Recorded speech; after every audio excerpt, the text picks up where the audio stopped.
मैंने गांव के जीवन को बहुत ही करीब से देखा है, जहां डॉक्टर नहीं होते, स्वास्थ्य सुविधाएं कोसों दूर होती हैं। यदि किसी तरह की अनहोनी हो जाए तो उन्हें अपने डॉक्टर के पास पहुंचने में कम से कम 1 घंटे का समय लगता है।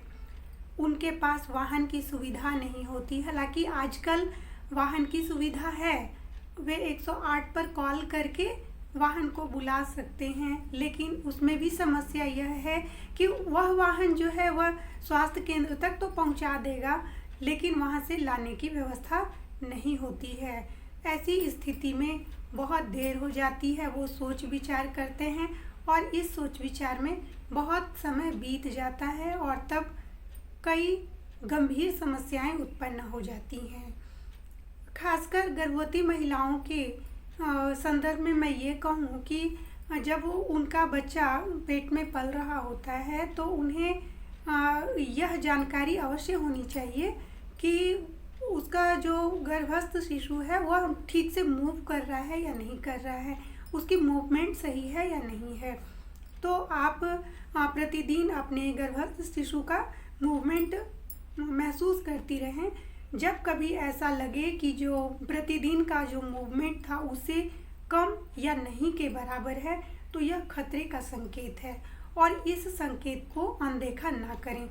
जब आपको लगे कि प्रतिदिन जिस तरह का मूवमेंट था वैसा मूवमेंट गर्भस्थ शिशु का आप महसूस नहीं कर पा रही हैं, तो तुरंत ही डॉक्टर के पास जाने की सोचें और पहुंच जाएं, चाहे उसके लिए आपको जो भी व्यवस्था करनी पड़े। हाँ, सरकारी वाहन को भी आप कॉल करके बुला सकते हैं, ममता वाहन की भी सुविधा है। या उपलब्ध नहीं होने पे भले ही आपको निजी वाहन करके जाना पड़े, लेकिन आप उस आपके लिए सबसे ज़्यादा ज़रूरी आपके अस्पताल तक पहुंचना होता है, और ऐसा अस्पताल जहां की आपको समुचित सुविधा मिल सके। तो इस बात का ध्यान रख के आप गर्भ में पल रहे शिशु की रक्षा कर सकते हैं। तो गर्भस्थ शिशु का यदि मूवमेंट नहीं पता चल रहा तो यह गंभीर खतरे का लक्षण है और इसमें देरी नहीं करनी चाहिए। इसमें देर करके आप बहुत ही भयंकर परिणाम भुगत सकते हैं। इसलिए जरा सा भी देर ना करते हुए आप तुरंत अपने चिकित्सक से मिलें। इसी प्रकार कई ऐसी जानकारियां हैं जो आपको इस YouTube के माध्यम से मैं समय समय पर देती रहूंगी। इसके लिए आप मेरे इस YouTube से जुड़े रहें और अधिक से अधिक लोगों को शेयर भी करें। और यदि आपने सब्सक्राइब नहीं किया है तो सब्सक्राइब भी कर लें। यदि आपने सब्सक्राइब कर लिया होगा तो सब्सक्राइब का जो बटन है वहाँ पे आपको काले का निशान आ जाता है, और यदि सब्सक्राइब नहीं किया हुआ रहता है तो सब्सक्राइब लाल रंग में लिखा हुआ दिखता है।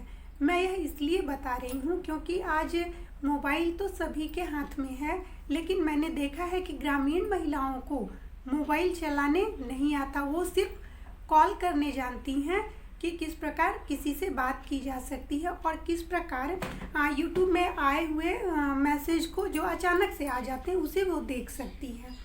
तो इस YouTube के माध्यम से मैंने कोशिश की है कि उन तक पहुंच सकूं, ताकि वे जान पाएँ कि YouTube के माध्यम से कई ऐसी जानकारियां हैं वो जिसे वो घर बैठे प्राप्त कर सकती हैं। तो इसके लिए आप हमारे YouTube चैनल से जुड़े रहें। धन्यवाद।